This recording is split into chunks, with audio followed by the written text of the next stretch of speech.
Hola y bienvenidos a RT. Nos complace decir que hoy entrevistamos al presidente de la Federación de Rusia, Vladimir Putin. Para nosotros es un honor especial, ya que el líder ruso ha decidido conceder su primera entrevista desde su investidura precisamente a nuestro canal. Muchas gracias por haber accedido a dedicarnos su tiempo y mi primera pregunta tiene que ver con la cumbre de la APEC que ya ha comenzado. Dentro de poco partirá a Vladivostok. Y esta es la primera vez que Rusia organiza este prestigioso evento. Pero siempre surge la pregunta acerca de él.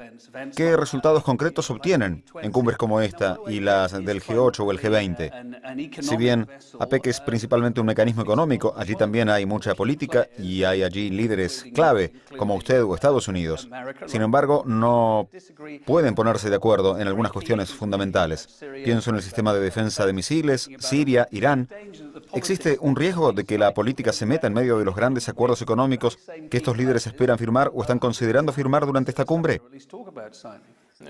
Es verdad, pero es que, y usted lo acaba de decir, APEC desde el principio se creó como un foro para discutir problemas económicos. Y precisamente en ellos, nosotros como país anfitrión, vamos a concentrar nuestra atención precisamente en los problemas de carácter económico y social económico. Desde el principio, cuando se creó la APEC, el objetivo fundamental de esta organización fue la liberalización de la economía mundial. Y tenemos la intención de hacer clave esta cuestión durante la discusión en Vladivostok. Cuando propuse a mis colegas reunirnos en Rusia, en la Federación de Rusia, hace 5 años, partía del punto de vista de que para Rusia, este tipo de actividad es de suma importancia, teniendo en cuenta que 2/3 del territorio ruso se sitúa en Asia, pero el mayor volumen del intercambio comercial, más del 50%, recae en Europa Occidental. Y solo el 24% de nuestro intercambio comercial corresponde a Asia. Y es una región que se desarrolla muy rápida e intensamente. Lo sabemos muy bien y todos lo saben. Por eso, planeamos concentrarnos, en primer lugar, en los problemas económicos. Como ya he dicho, en la liberalización de la economía mundial, en el transporte, en la seguridad alimentaria de la humanidad. Es bien conocido que durante el último año creció bruscamente el número de los que sufren hambre en el mundo, en 200 millones de personas. Significa que ya 1.000 millones de personas en el mundo experimentan problemas alimenticios. La gente padece hambre. Creo que estos, al igual que otros problemas muy importantes y sensibles para millones de personas en el planeta, estarán en el centro de nuestra atención. En lo que se refiere a Siria y a otras zonas de conflicto, cuestiones de actualidad, desde luego, las vamos a tocar durante los debates y en los encuentros bilaterales. No puede ser de otra manera. ¿Considera que deberían haber resultados más prácticos? ¿Cree que en eventos como APEC se habla demasiado? Usted sabe, hace poco participé en la reunión del G20 en México. Normalmente este tipo de eventos los preparan nuestros ayudantes, los ministros, expertos de alto nivel, pero aún así los problemas de una u otra forma pasan a ser el centro de la atención para los dirigentes de las delegaciones, líderes de los países participantes. Por cierto, lo mismo ocurrió en México. Pude observar con interés y curiosidad el enfrentamiento de opiniones, tomando parte en los debates. Pienso que aquí no habrá menos discusiones. Pero entienda que solo gracias a un trabajo meticuloso, sino diario, anual, trimestral, si me permite decirlo con un lenguaje burocrático, se podrá al fin y al cabo llegar a soluciones admisibles en los ámbitos tan delicados como, por ejemplo, la misma liberalización del comercio, porque también afecta a millones y millones de personas. Usted conoce las discusiones llevadas a cabo en la Organización Mundial del Comercio, y para nosotros este foro de la APEC es también especialmente importante debido a que Rusia se ha convertido en miembro con plenos derechos de la OMC. Hemos creado en el espacio postsoviético una unión aduanera junto con Bielorrusia y Kazajistán en un espacio económico único. Y para nosotros, El diálogo es muy importante para que nuestros socios entiendan, para que podamos explicarles y mostrarles las ventajas de una unión semejante en el espacio postsoviético que nos ayude en la cooperación. Además de que estas asociaciones de las que he hablado se crean en base a los principios de la OMC. Bien, gracias por la aclaración. Si podemos, vamos a volver con APEC más adelante, pero usted también se refirió a otro tema muy importante, los horribles acontecimientos que han venido desarrollándose en Siria en los últimos 18 meses. La posición de Rusia ha sido firme a lo largo de todo este periodo. Usted ha dicho que no debe haber intervención extranjera y debe ser el pueblo sirio el que decida y debe hacerlo por la vía diplomática. Si bien esa es una gran idea, día a día vidas inocentes se pierden a ambos lados. Ha llegado la hora para hacer algo más que hablar. Quizá Rusia debe reevaluar su postura. ¿Y por qué solo Rusia tiene que reconsiderar su posición? Quizás nuestros socios en el proceso de negociaciones deban revisar su posición. Porque cuando me acuerdo de lo que ha pasado en los últimos años, le quiero recordar los acontecimientos de los últimos años. No todas las iniciativas de nuestros socios terminaron tal como querían ellos. Tome los ejemplos de muchos países donde se desarrollan conflictos. Estados Unidos y sus aliados más tarde entraron en Afganistán. Ahora, todos piensan cómo salir corriendo de allí. Si hablamos de algo es de cómo podemos ayudar al tránsito de la gente y las máquinas de Afganistán. ¿Está usted seguro de que la situación allí se mantenga estable por decenas de años en el futuro? Por ahora, nadie está seguro de esto. ¿Y qué sucede en los países árabes? Sí, han tenido lugar en Egipto, Libia, Túnez y Yemen acontecimientos, digamos, bien conocidos. ¿Y qué? ¿Llegó el orden y el bienestar total a estos países? ¿Y en Irak qué pasa? En Libia, prácticamente hasta hoy día, se lleva a cabo una lucha armada entre distintas tribus. No voy a hablar ahora de cómo cambió el poder. Es un cuento aparte. Pero, ¿qué nos preocupa a nosotros? Quiero repetirlo una vez más.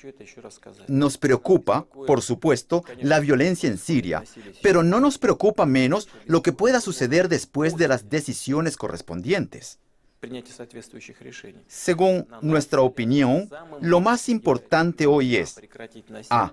Parar la violencia y obligar a todas las partes del conflicto, la gubernamental y los así llamados insurgentes, la oposición armada, a sentarse a la mesa de las negociaciones y determinar un futuro que garantice la seguridad de todos los participantes del proceso político interno y solo después de esto dar pasos prácticos respecto al sistema político interno del país. Entendemos perfectamente que los cambios allí son necesarios. Pero eso no significa que deban ser sangrientos. Bien, de acuerdo, considerando los hechos referentes a Siria que se ven ahora sobre la mesa, ¿cuál es el siguiente paso? ¿Qué cree usted que va a pasar en verdad? En Ginebra propusimos a nuestros socios del proceso de negociaciones una reunión. Efectivamente, todos se reunieron allí y elaboraron una hoja de rutas de lo que habría que hacer para que en Siria se lograra la paz y la situación llegue a la vía de un desarrollo constructivo. Prácticamente todos estuvieron de acuerdo con nosotros. Les dimos a conocer los resultados al gobierno sirio, pero después los rebeldes en sí no quisieron reconocer estas decisiones y muchos de nuestros socios del proceso de negociaciones abandonaron esta posición silenciosamente. Pienso que lo primero que hay que hacer es detener el suministro de armas a la zona de conflicto y esto es algo que continúa. Repito de nuevo, no se deben tomar decisiones impuestas por una de las partes e inadmisibles para el desarrollo de los acontecimientos. Esto es lo que se debe hacer. No hay nada particularmente complicado. Por suerte tenemos relaciones bastante buenas con el mundo árabe, pero no queremos sumergirnos en los conflictos internos islámicos, participar en aclarar las relaciones entre suníes y chiíes, aluitas, etc. Respetamos a todos por igual, tenemos muy buenas relaciones también con Arabia Saudita. Yo personalmente siempre he tenido muy buenas relaciones con el Guardián de los Santos Lugares y con otros países. Pero nuestra posición se basa en solo una cosa, y es el deseo de crear una situación favorable para un desarrollo positivo de aquí a muchos años en adelante. ¿Qué opinas sobre las Naciones Unidas y la forma en que ha reaccionado, especialmente en Siria? Han habido críticas de que falló en ofrecer un frente unido, si se quiere, y se ha convertido más que nada en una entidad figurativa. ¿Comparte esa opinión? Creo que es al revés. Mi opinión es diametralmente opuesta al punto de vista que acaba de formular usted. Si la Organización de las Naciones Unidas, el Consejo de Seguridad se convirtieran en una institución que tomara las decisiones a favor de una de las partes interesadas, en este caso, dejaría de existir, como sucedió con la Sociedad de Naciones, el Consejo de Seguridad de la ONU. Y la ONU en general es una organización para buscar compromisos. Es un proceso complicado y solo como resultado de este minucioso trabajo podemos esperar el éxito.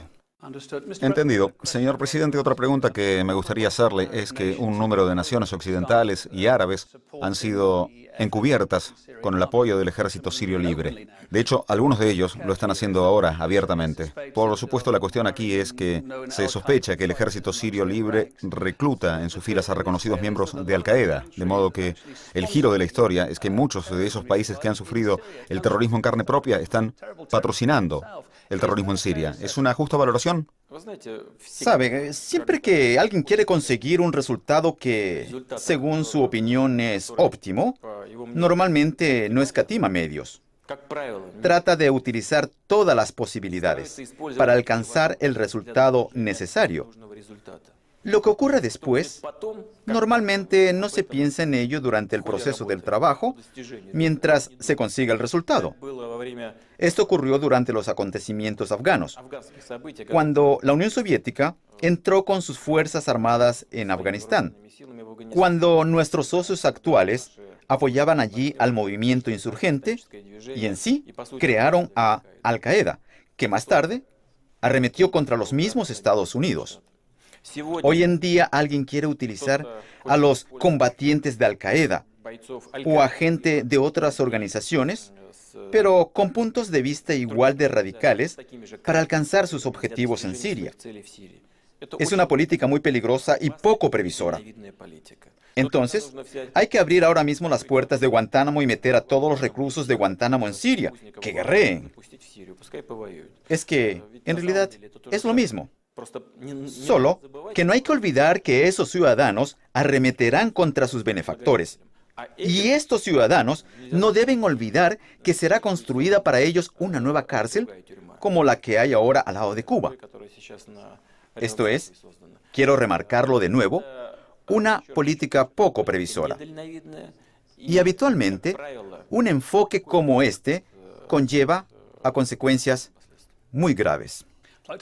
Quisiera que ahora ampliáramos un poco el enfoque. Usted se ha referido a Siria. Siria se encuentra en medio de una guerra civil. Estamos viendo conflictos en Bahrein y en Arabia Saudita. Las cosas están un poco más tranquilas en Egipto, Libia y Túnez, que usted mencionó hace unos momentos. Pero alejándose un poco del cuadro, todos los problemas que hemos visto en Oriente Medio, toda esa confusión, haya sido para bien o para mal, ¿dónde pone ahora a la región? Sobre este particular podemos platicar de este tema hasta la madrugada, y tal vez nos falte tiempo. Para mí es completamente evidente que estos acontecimientos provienen de la misma historia, del desarrollo de estos estados. Está claro que los jefes de estos países pasaron por alto la necesidad de cambios, no notaron las tendencias que existían en sus propios países y en el mundo, y no realizaron las reformas necesarias a tiempo. Ante todo, es el resultado del estado de las cosas. Todavía, es difícil decir si es para bien o puede traer grandes problemas. En cualquier caso, que esto haya pasado de tal forma poco civilizada, con tal nivel de violencia, y al menos todavía no haya terminado en la creación de estructuras políticas estables que puedan resolver los problemas económicos y sociales de las sociedades de aquellos países, donde tuvieron lugar estos sucesos, estas circunstancias provocan grandes temores y una gran preocupación por el desarrollo futuro de estos acontecimientos. Porque, al fin y al cabo, a pesar de todo, los pueblos de estos países, cansados de los regímenes pasados, esperan de los gobiernos nuevos decisiones eficaces ante todo de sus problemas sociales y económicos. Pero, si no hay estabilidad política, estos problemas no podrán ser resueltos. Pasemos ahora a Estados Unidos y las elecciones que están por celebrarse allí, algo muy esperado. Por supuesto, en los últimos 4 años el botón de reseteado con Rusia fue firmemente presionado por Barack Obama, pero ha tenido sus altibajos y aún está el escudo de defensa antimisiles en el este de Europa, que es un dolor de cabeza para Rusia. Si Obama gana un segundo mandato, ¿qué definirá el próximo capítulo de las relaciones entre Rusia y Estados Unidos? ¿Será un capítulo con el que usted pueda negociar? Me parece que en los últimos años, en los últimos 4 años, el presidente Obama y el presidente Medvedev lograron hacer mucho para fortalecer las relaciones ruso-norteamericanas. Firmaron el nuevo tratado sobre las armas estratégicas ofensivas. Rusia, con el apoyo de Estados Unidos, se convirtió en miembro pleno de la Organización Mundial de Comercio. Hubo otros elementos positivos en nuestras relaciones bilaterales, es decir, el fortalecimiento de la cooperación en la lucha contra el terrorismo, el crimen organizado, sobre la contención de la proliferación de armas de destrucción masiva, así que hemos acumulado bastantes momentos positivos. Pero el problema que mencionó usted, el problema del escudo antimisil, de la defensa antimisil de Estados Unidos, es uno de los principales problemas ahora porque afecta a los intereses vitales de la Federación de Rusia. A nivel de expertos, todos entienden que la solución unilateral de este problema no mejora la estabilidad internacional. Es, esencialmente, la aspiración de romper el equilibrio estratégico. Y es un asunto muy peligroso porque cualquiera de las otras partes tratará de garantizar su capacidad defensiva, y esto puede llevar a la carrera armamentista. ¿Será posible resolver este problema si Barack Obama es reelegido presidente de Estados Unidos por un segundo plazo? En principio sí. Pero no depende solo del presidente Obama. Creo que él, sinceramente, quiere resolver este problema. Hace poco nos encontramos en el marco de la cumbre de G20 en Los Cabos, México, y tuvimos la posibilidad de conversar, pero hablamos más sobre Siria, pero de todos modos, siento la disposición de mi socio, interlocutor. Me parece que es una persona sincera y realmente quiere mejorar muchas cosas, pero ¿podrá hacerlo? ¿Le permitirán? Porque existe el lobby militar, existe el Departamento de Estado con su maquinaria bastante conservadora. Por cierto, se diferencia muy poco de nuestro Ministerio de Relaciones Exteriores.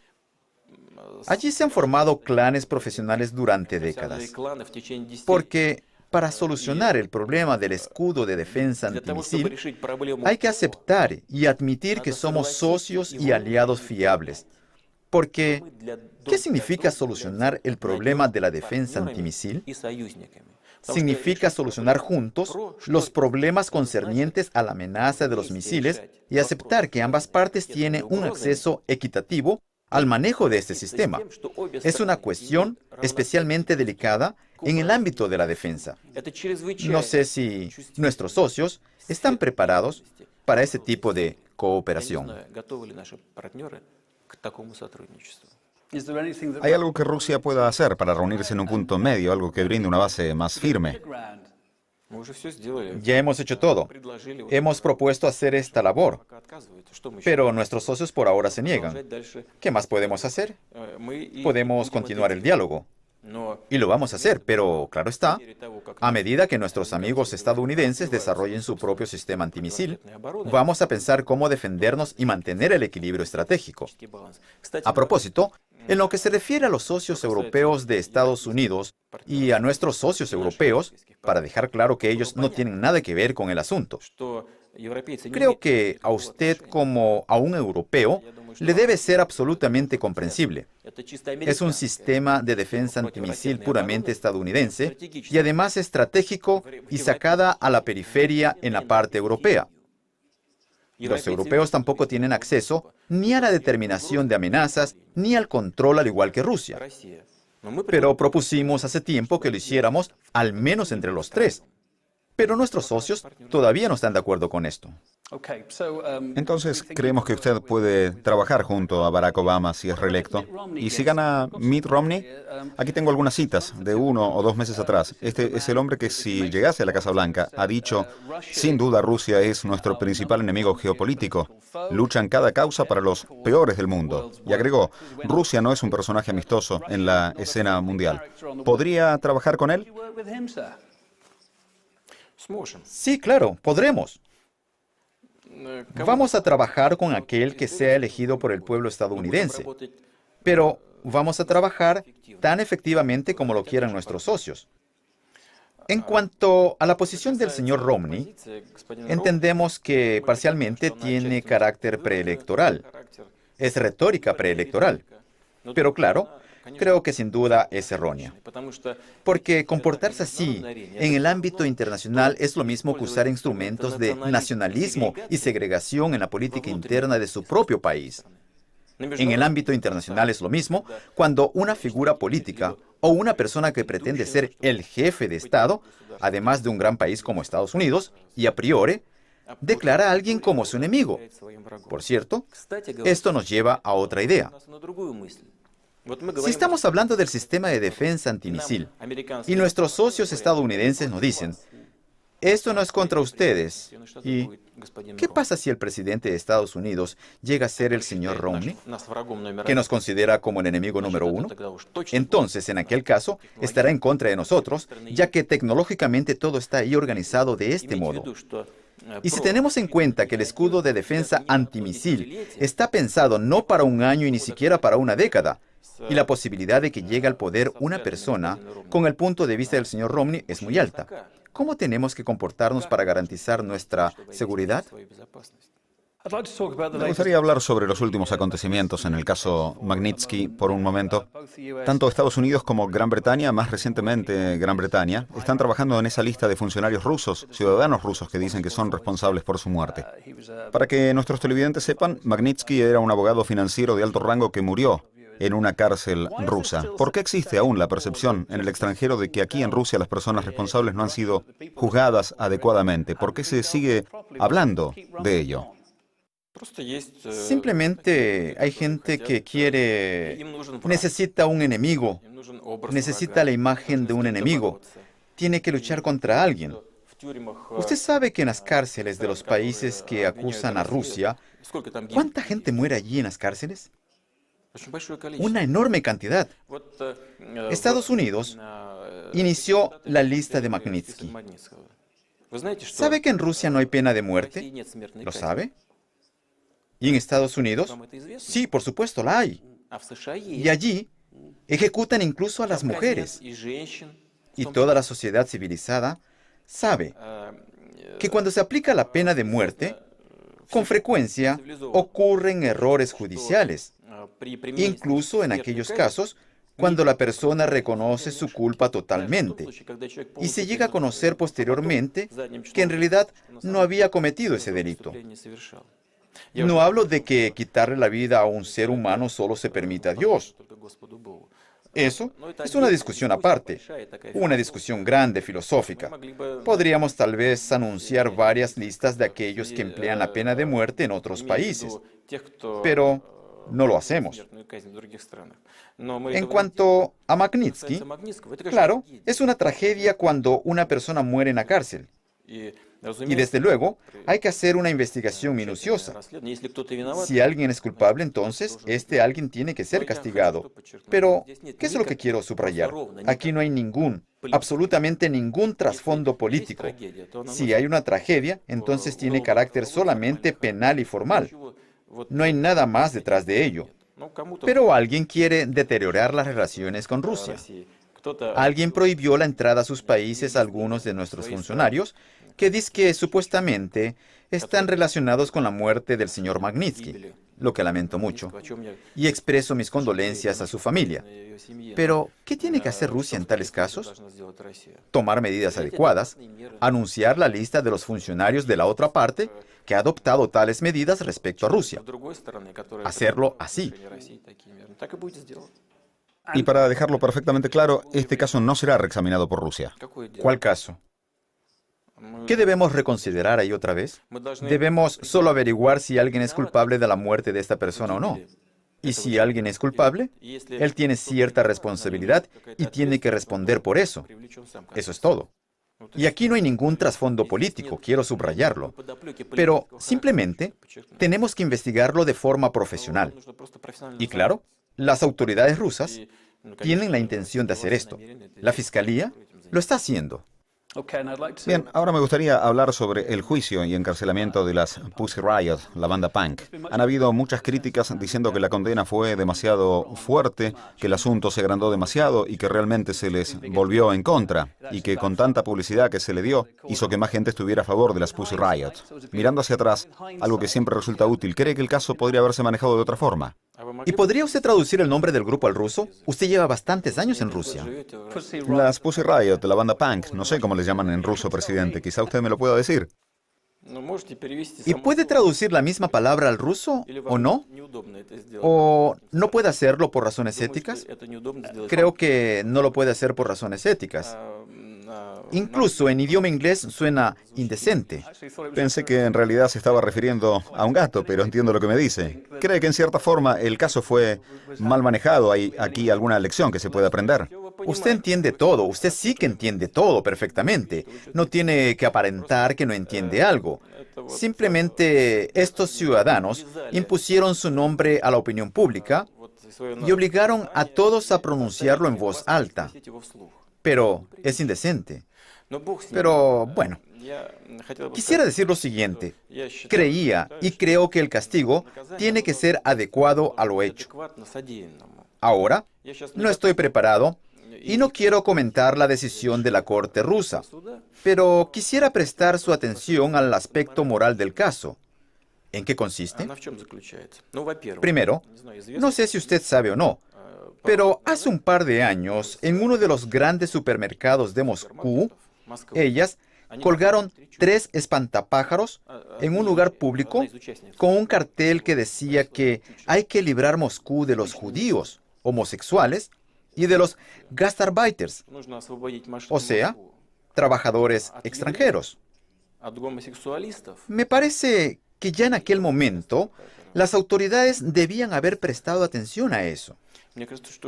Después hicieron sexo en grupo en un lugar público. Como se dice, eso es problema de cada uno. Si la gente tiene el derecho de hacer todo lo que les dé la gana, si esto no va en contra de la ley, pero en un lugar público, considero que se debía haber prestado la atención de las autoridades a eso. Después lo subieron a Internet. Algunos aficionados dicen que el sexo en grupo es mejor que el individual porque aquí, al igual que en cualquier trabajo colectivo, uno se puede hacer el vago. Pero, repito, es cuestión de cada persona en concreto. Pero subirlo al Internet, eso, desde mi punto de vista, es una cuestión discutible y también podría tener alguna evaluación jurídica.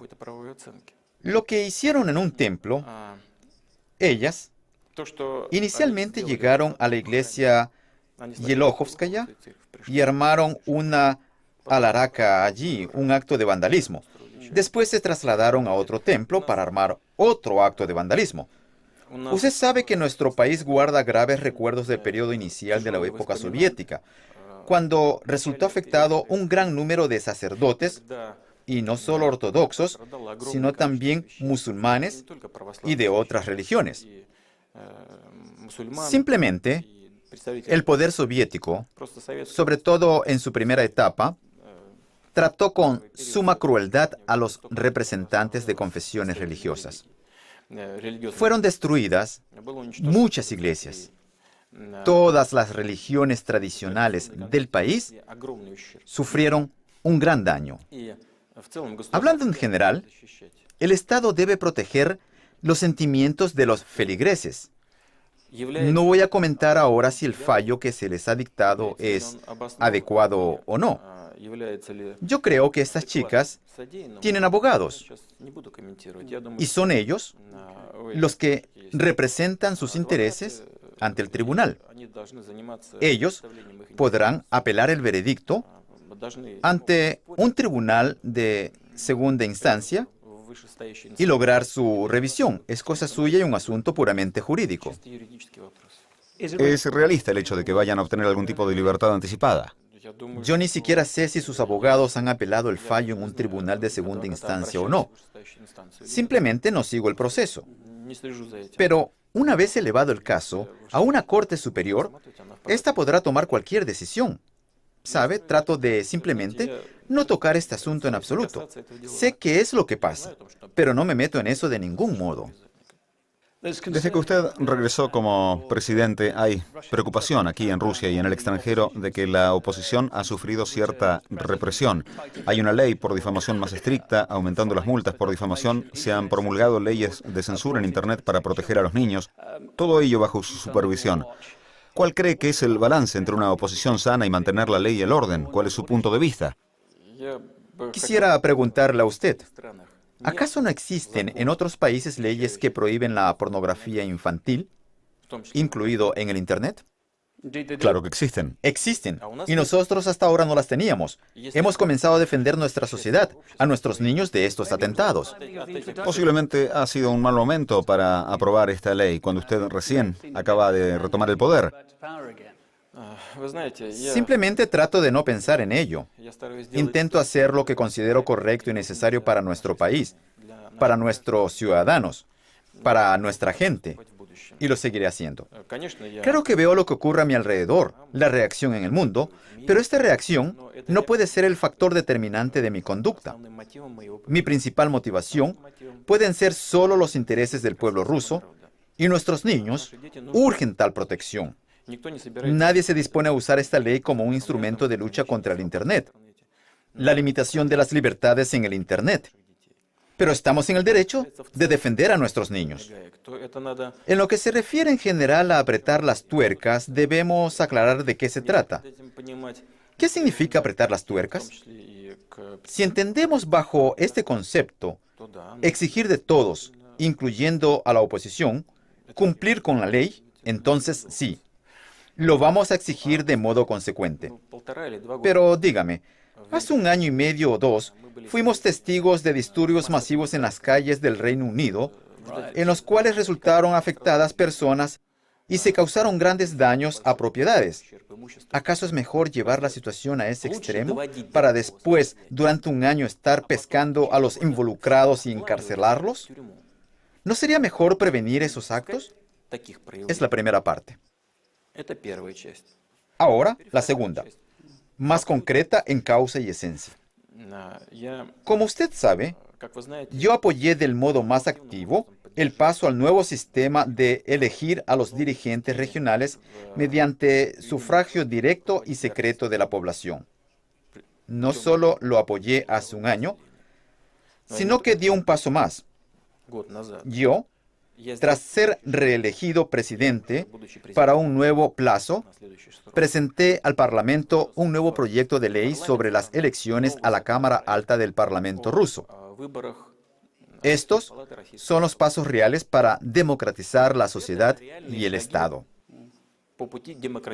También fueron propuestas otras iniciativas, en particular en el campo legislativo. La Duma estatal ahora. Nosotros estudiamos previamente junto con los diputados de la Duma la posibilidad de votar por Internet para decidir asuntos clave de nuestro desarrollo. Y si algún proyecto obtiene 100.000 votos a través del Internet, deberá ser estudiado por la Duma estatal. Ahora, precisamente estamos viendo cómo se puede implementar tal propuesta. Existen otras propuestas fundamentales. Nos planteamos impulsar el desarrollo de la sociedad, su democratización ulterior, y seguiremos avanzando por este camino y no nos desviaremos de él. Comenzamos nuestra charla hablando de la cumbre de APEC, a la que usted irá en breve. Cuando esté allí, usted se reunirá con el presidente chino Hu Jintao. No se reunirá con Barack Obama porque él no estará, pero sí Hillary Clinton. ¿Es una muestra de lo que Obama piensa de APEC? Sabemos que Obama está ocupado, pero ¿es un signo de cómo considera a APEC? ¿Y es una señal que para usted China se está convirtiendo en un socio más importante geopolítica y comercialmente? Efectivamente, China se está convirtiendo en un importante centro de la política y economía mundiales. En general, en el mundo se produce un determinado movimiento en los centros de influencia económica y política. Es un hecho evidente para todos. Únicamente se trata del ritmo de este movimiento. China se está transformando en tal centro, no solo para nosotros, sino también para todos sus socios en el mundo. Y nosotros no somos una excepción. La única diferencia es que China es nuestro vecino y durante milenios hemos mantenido relaciones peculiares. Tuvimos una época en la que el desarrollo de las mismas fue muy positivo y eficaz para ambos países. Asimismo, vivimos épocas difíciles y cuando teníamos conflictos. Al momento, las relaciones ruso-chinas han alcanzado un alto nivel sin precedentes, de mucha confianza, tanto en la economía como en la política. Sin duda alguna, en breve alcanzaremos un volumen de unos 100.000 millones de dólares de intercambio comercial. El 51% del intercambio comercial de Rusia corresponde a Europa. Se trata de más de 200.000 millones de dólares y 100.000 millones del intercambio se consideran en las relaciones con China. Es un gran avance. Nuestros socios estadounidenses ya nos habían informado hace mucho de que el presidente Obama no acudiría a la cumbre. El hecho se debe a los acontecimientos políticos dentro de su país, a la campaña preelectoral en Estados Unidos. Aquí no hay nada inusual. Estados Unidos estará representado a un alto nivel. Lo sabemos, repito, desde hace varios meses, y lo acogemos con comprensión. Hablamos de nivel muy alto, 20 países, todos ellos representados por los jefes ejecutivos y los jefes de gobierno y Estado. Esta vez el presidente de Estados Unidos no podrá llegar, pues sí, es una pena, pero ¿qué se puede hacer? Creo que si tuviera esta oportunidad, la aprovecharía, teniendo en cuenta que para el propio Estados Unidos es una buena plataforma para dialogar con colegas de la región Asia-Pacífico. No solo con nosotros, sino también con otros. Hace poco nos reunimos con el presidente Obama en México, donde tuvimos la oportunidad de hablar en detalle sobre las relaciones bilaterales y los acontecimientos mundiales clave. Así que nuestro diálogo continúa. De vuelta al plano interno, me gustaría hablar de la corrupción. Es una palabra que aparece una y otra vez aquí en Rusia. Usted ya ha hablado de ello antes, pero más notablemente el anterior presidente fue quien lo puso al tope de su lista de cuestiones por resolver. Sin embargo, cuando Dmitry Medvedev dejó su cargo como presidente, reportó un moderado éxito en su lucha anticorrupción. ¿Qué tan serio es para usted el problema de la corrupción aquí en Rusia en 2012 y qué piensa hacer al respecto? La corrupción es un problema para cualquier país. Por cierto, está presente en todos los países, tanto en Europa como en Estados Unidos. Hay muchas cosas legalizadas allí. El cabildeo en torno a los intereses de las empresas privadas. ¿Es corrupción o no? Pero en el marco de la ley todo parece ser normal. Todo depende de cómo se lo vea. Repito, este problema existe en muchos países. Lo importante, por supuesto, es la escala, el nivel. Lo tenemos muy alto. Esto es algo típico para casi todos los países emergentes. Esto está relacionado con el surgimiento de nuevos modelos económicos. No todo está regulado. El Estado no lo controla todo. Esto tiene que ver con la moral. Particularmente, ¿sabe? La transición de una economía planificada y una moral socialista a una moral basada en los valores eternos es un proceso bastante complicado, especialmente si el proceso de la economía de mercado está ligado al enriquecimiento rápido de un grupo de personas o individuos. Esto se percibe por la sociedad de una manera muy dolorosa y negativa. Y el ciudadano común se pregunta a sí mismo, pero si es posible de esta manera ganar miles de millones, ¿por qué yo no puedo hacer esto y aquello, aunque no concuerde muy bien con las cuestiones de la moral y la ley? Todo esto, de algún modo, difumina la base fundamental de la lucha contra la corrupción. Esto No es un proceso fácil, pero sin duda, esta es un área importante de nuestro trabajo y lo proseguiremos. Hay una gran lista de razones que usted enumeró, pero ¿por dónde empezar para resolver este problema? ¿Cómo llegar a que la situación mejore? Primero hay que conseguir que toda la sociedad rechace el fenómeno. En efecto, al menos dos partes están involucradas en la corrupción: el sobornador y el sobornado. Y a menudo el primero se comporta de una manera más activa que el segundo. Por lo tanto, se trata de un trabajo educativo, una mejora de las actividades de los órganos del orden público, la creación de una base legal regulatoria que minimice la posibilidad de los casos de corrupción. Este es un trabajo de muchas etapas, muy delicado y muy complejo. Trabajaremos en todos estos aspectos. Una de las maneras prácticas que usted propone es el nuevo proyecto de ley que impide a los funcionarios públicos la apertura de cuentas bancarias y poseer bienes en el extranjero. No sé qué piensa de esa ley, pero ¿no es posible que alguien utilice la cuenta de otro? ¿Cómo va a hacer para que se cumpla? Claro que sí. Esta ley aún no ha sido aprobada. Fue presentada a la Duma estatal. Hablamos, por supuesto, de ciertas restricciones para los ciudadanos que son funcionarios públicos, ya que actualmente, de acuerdo con nuestra ley, cualquier ciudadano de la Federación de Rusia tiene el derecho de tener una cuenta en un banco extranjero o bienes inmuebles. Pero para los funcionarios, especialmente para los altos funcionarios, las restricciones pueden ser aplicadas. Yo no veo nada inusual en este hecho, especialmente considerando nuestra realidad.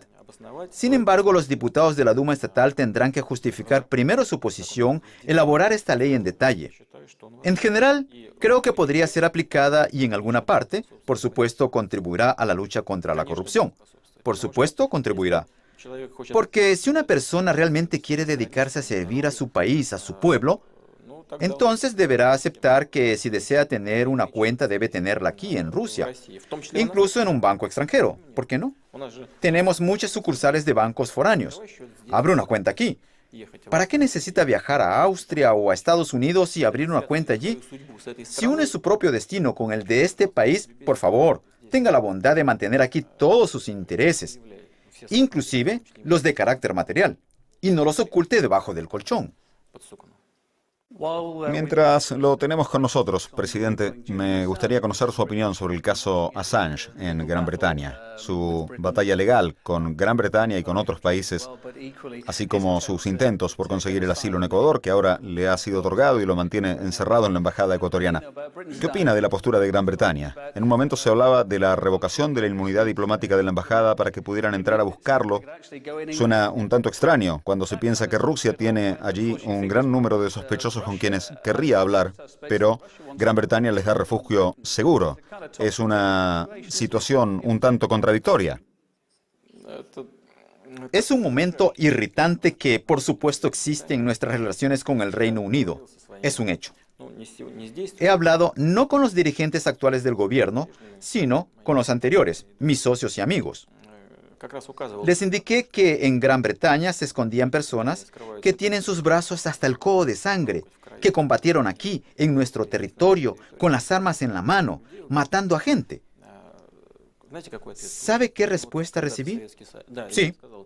Entonces dije, imagínese que nosotros hubiéramos escondido a algunos militantes del ejército republicano irlandés, no a aquellos que hoy negocian con las autoridades y buscan compromisos, que Dios les dé salud, ya que es gente normal, juiciosa, sino a los individuos de otras convicciones.